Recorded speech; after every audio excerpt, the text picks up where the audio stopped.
Hey there, it's Iman here at White Lance, and I'm very excited to share with you our latest update that allows you to customize every element of the entire platform.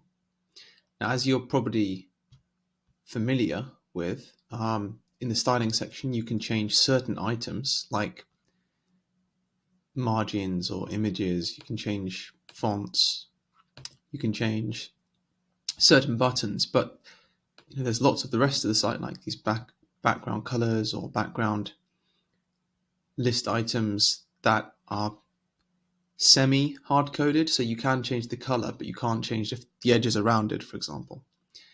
But we've now built a feature which is called Custom CSS, which you can see on your styling page at the bottom here, Custom CSS. And you could type in your own CSS for any element across the whole platform. At the moment, we've got 2 pages here that are linked to those relevant pages. The rest, so these first 2 are active, the rest of these are not active yet, but they will be soon. But the global one is active, the global tab, which still gives you full control over everything.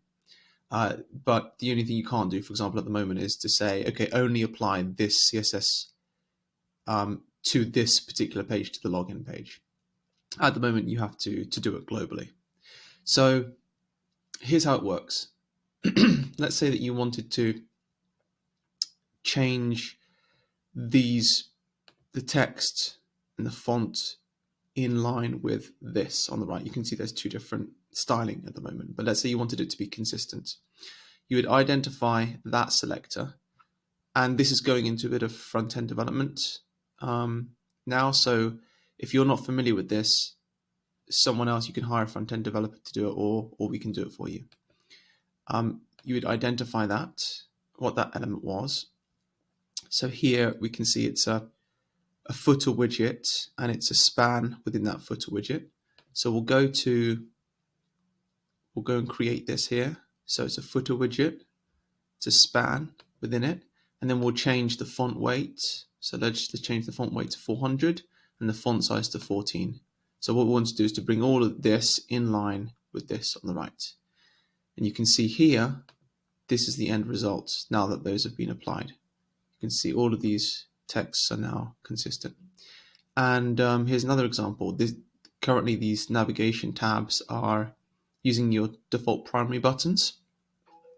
But what we can do is change the styling there to make the padding slightly smaller. And instead of looking quite large, like this, it now looks much smaller, which I think is a little neater. And then that also applies to everything else in the system. So you can see the top, I've changed the menu styling here as well. I got rid of this little icon here. And there's a bunch of other changes that I've been testing out as well. Now, I can make available to you all the little tweaks that we've made ourselves, but really the rest of it is totally up to you. You can make whatever changes you want in terms of the design to the whole platform. And if you need any support as you go through that process, I'll be happy to help. So just give me a shout. Okay, thanks for your time.